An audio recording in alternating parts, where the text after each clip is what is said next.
నేను ఒక రహస్యం చెప్తాను. నేను ఆశ్చర్యపోయాను. తూర్పుగోదావరి జిల్లాలో మల్లవరం అని ఒక క్షేత్రం ఉంది. అక్కడ సుబ్రహ్మణ్యుడు, ప్రత్యక్ష సుబ్రహ్మణ్యుడు, ఇంతలా పాము కోనేటిలో స్నానం చేసి శివలింగాన్ని చుట్టుకుని ఉంటుంది. అది పిల్లలు పుట్టని వాళ్ళు వెళ్ళి నమస్కారం చేస్తే పిల్లలు పుట్టారు. డాక్టర్లు పిల్లలు పుట్టారని సర్టిఫై చేసిన వాళ్ళకి పుట్టారు. ముఖ్యమంత్రులు కూడా వెళ్ళారు పీఠాధిపతులు అక్కడికి. ఆ పాము కారణాంతరాల చేత శివలింగానికే తల కొట్టుకుని శరీరం వదిలితే ఇప్పుడు అలాగే ప్రతిష్ఠ చేశారు. అక్కడ నేను ఆశ్చర్యపోయింది ఏంటంటే, నాకు ఆ దేవస్థానం ధర్మకర్త ఒక ఆయన వచ్చి ఒకసారి ఒక మాట చెప్పారు.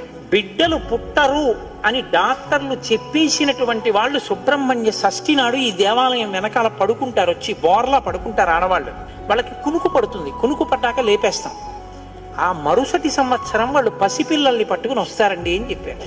నాకు అపనమ్మకం కాదు, చూడాలనిపించి కాకినాడ నుంచి చాలా మందిని కలిసి సుబ్రహ్మణ్య భుజంగ స్తోత్రం చేశారు శంకర భగవత్పాదులు. సుబ్రహ్మణ్య షష్ఠి నాడు ఆ దేవాలయంలో చదువుదామని అందరం కలిసి వెళ్ళాం.